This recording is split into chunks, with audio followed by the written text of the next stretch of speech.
Keling aka. Hormanglar. Go'sht kerak edi. 5 ta qo'shnim bor edi, kam ta'minlangan. O'shalarga ehson qilmoqchi edim bayram oldi. Alohida qilib 1 kilodan tortib bersangiz yaxshi bo'lardi. Bo'ldi, ro'zg'orga olib beraymi? Albatta. Ha. Aka, chiroyli qilib hisob beraman. Baraka toping. Sizdagi saxiy insonlar ko'paysin. Go'sht olmayotganlar go'sht yirkanda. Hozir aka, 1 minut. Assalomu alaykum. Keling aka. Aka, ma'muriy siz qo'y go'shti bo'lsa 1 kilo topib bering. Xo'p bo'ladi. Aka, go'shtni qo'shib yog' ham olsangiz bo'lardi. Ha.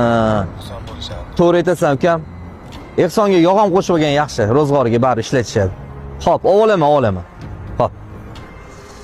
Aranglar yarim kilo go'sht so'rayaptilar. Aka, keldingizmi mana? Go'shingiz tayyor. Rahmat. Joningiz sog' bo'lsin aka, kelib turing. Ehsonga sherik bo'ldingiz siz ham. Yaxshi. Bilmagani yaxshi bo'ldi. Har bitta klientdan 300 grammdan go'sht undirsam, bugun jek bo'lar ekanda. Boy klient kirib kelyaptilar. Tarozdan urib qo'yganini bilib qolgan bo'lsa-ya. Keling aka. Voy, telefonga chalg'ib 5 kilo go'sht pulini bermasdan ketdimman.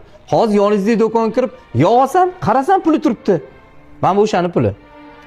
Salomat bo'ling, yaxshiliklar. Boya 300 gramm go'sht undib qolaman deb 5 kilo go'shtga tushib qo'yishimga sal qopdi-ku. Birovni haqqidan qo'rqmagan odam ertaga o'z haqqini talab qilmas ekan. Birovni haqqi birovga bermas ekan.